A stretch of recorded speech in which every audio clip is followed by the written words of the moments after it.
The year is 1998. Yamaha releases a bike called the YZF R1. I was 12 years old when I first saw it on the cover of a magazine and thought, this is such a cool bike. This will be my bike one day. Fast forward a few years later, in 2009, Yamaha releases the 2009 R1 with the MotoGP cross-plane crank engine in them. Cutting edge technology for a road bike. Fast forward to 2025, I've made the dream of owning one come true. I'm now the proud owner of this 2010 YZF R1 with a cross-plane crank. Let's get a cold start going on this, because while the CB that I had and the MT I had were cool and sounded cool,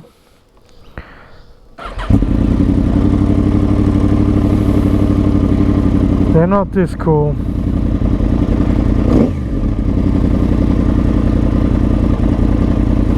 Now, can I get a walk around? I can. I got a funny issue, which you'll... Never mind. No walk around. Sorry guys. There's an issue with my neutral thing that you'll see in the video upcoming. Enjoy guys.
Holy shit.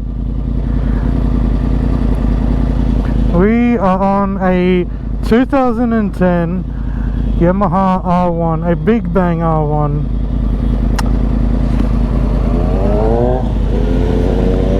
Holy shit, this is my dream bike and it is now my new bike. Welcome back to the channel guys. If it's your first time here, welcome. I've gone through a few bikes as of recent, but this right here is my forever bike. This is my dream bike. I would have done a little bit of intro talking about my sort of past interest with R1s. The 2010, it's actually mine. It's actually crazy. I still hasn't quite hit me yet that it's actually mine. It's got 52,000 Ks, 2010 model. I am riding in B mode. I will probably ride in B mode for quite a while to get used to it. I haven't ridden, so I rode, it's been a while since I've ridden like a really big bike. I rode a Hayabusa, but that was back in like 2006 or 2007, around the time I had my first bike. I've never ridden anything like this before.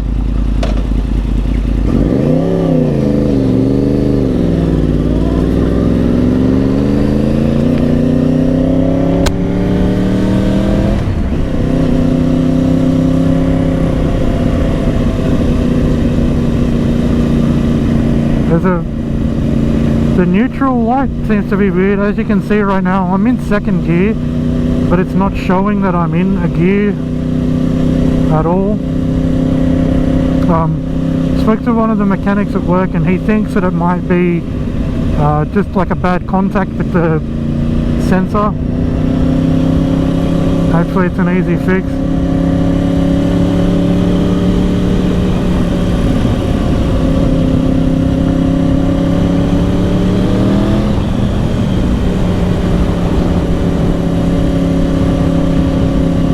I cannot actually believe I'm on this thing right now.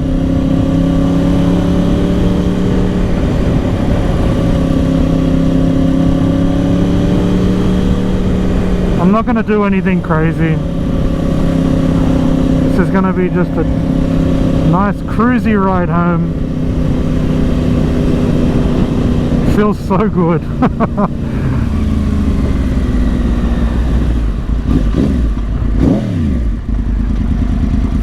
Feels good and sounds amazing.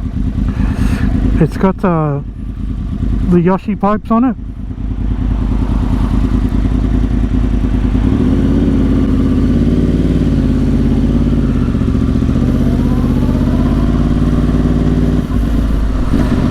Now the one thing I read about these cross-plane engines, and I can see it a thing already, like these engines do not like to go slow. They're very jolty down in low speeds, which I can feel that, like it's wanting me to go much faster than I'm going.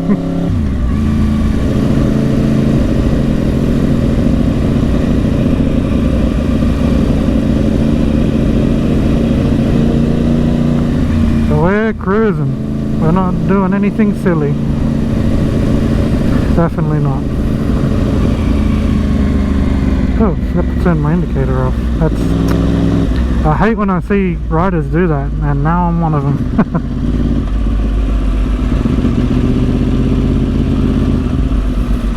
It's probably going to take a while to get used to this bike, because I haven't had a super sport since like 2006, 2007 when I had my Hyosung. I had the CB R650F, but they're not like a full-on super sport like these are. They're like a little bit more upright. Why is that person walking in the middle of the road? So it's going to take a bit of use to the riding position.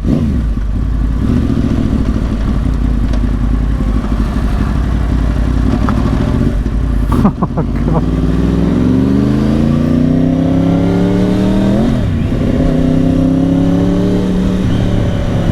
Man, this thing is just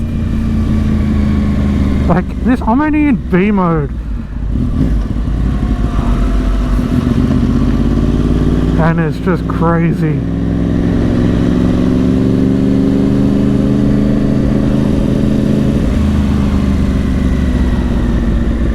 I love it.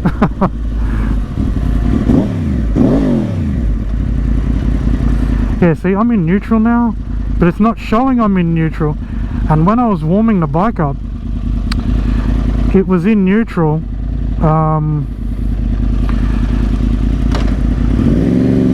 And then it just randomly turned off because the neutral light indicator was working. And then it was like it was showing that I'm in neutral because I was in neutral, and then it turned off as if I'd been taken out of neutral. But we're in an R1.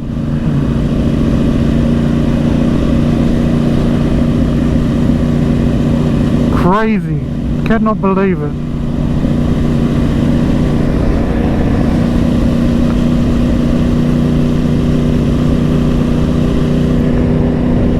Love it. It's like pretty tidy. There's not like there's a few bumps and bruises on it, but it's like a 2010 model bike. The thing's 15 years old. Like, you can't expect something. I mean, I suppose you can get showroom model bikes that are this old, but oh man, that clutch is super heavy.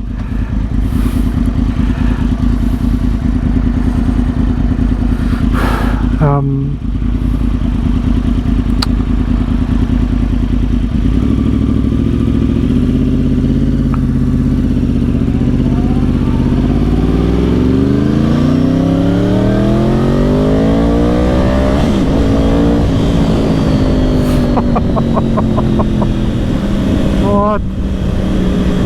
Insane. Absolutely insane.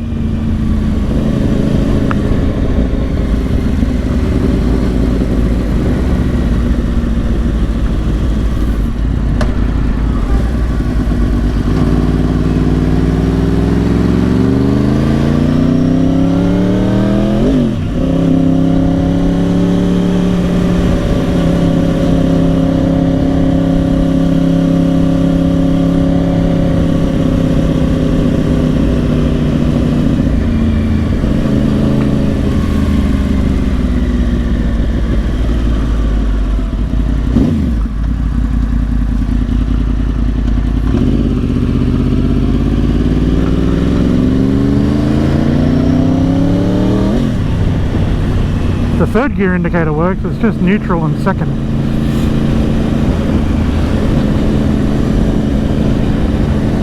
So this bike, I actually don't know what it weighs. I'll put it here right now, what it weighs. But I feel like it weighs roughly what the MT-07 weighed, or maybe the CB. Like, it was the high hundreds. But the power to weight ratio is crazy. So I think these came standard with 186 horsepower. So that's why I think it's about 186 kilos, because I remember seeing somebody talking about them having like the 1-to-1 ratio, horsepower to kilo ratio. It's just crazy to imagine there's this much power on a bike that I don't know if I like being in second around this. I'm really sorry guys if I'm babying this, but I really don't want to drop it or anything. And because I haven't ridden a super sport in so long, it's just taking a while to get used to like taking corners and all that sort of stuff as well.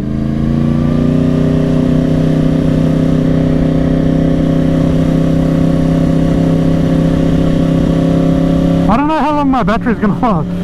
I had my GoPro on charge for a little bit.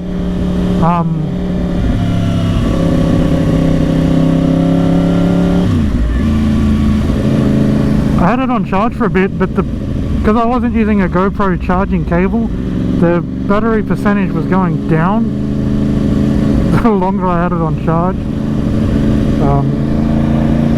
So if this video randomly cuts off, I do apologize. Oh look, the indicator's working. It's intermittently working.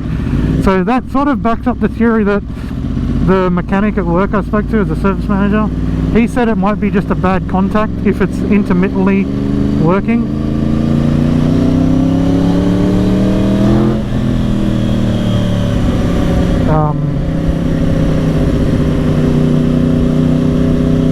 So that's fine.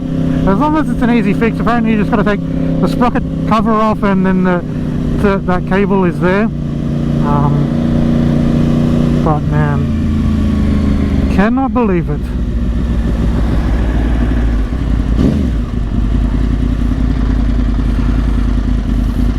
one thing I'm worried about, like sitting in neutral, is if it just kicks into gear. Whew.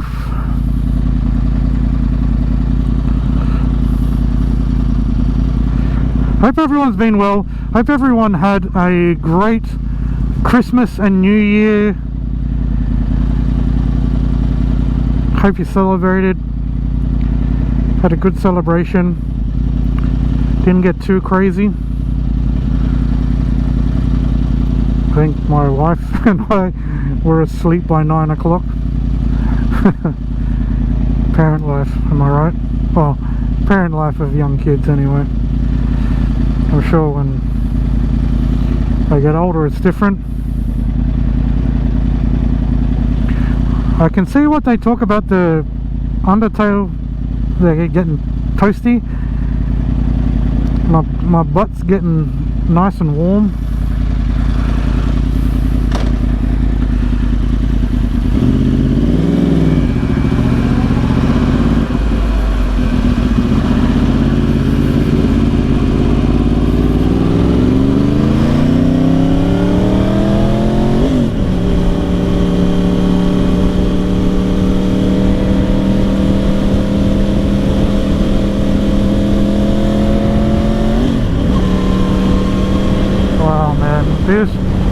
It just moves so effortlessly.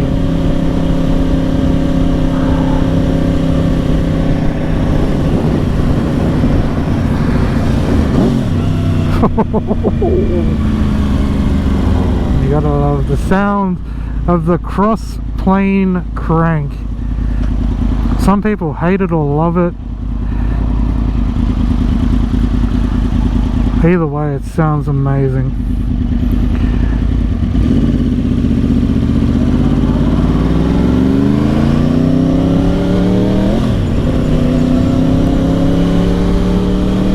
Whatever your stance on it is,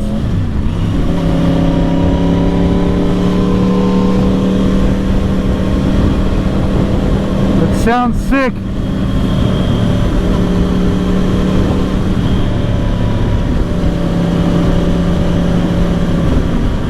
I'm just amazed at how easily it just effortlessly just gets up to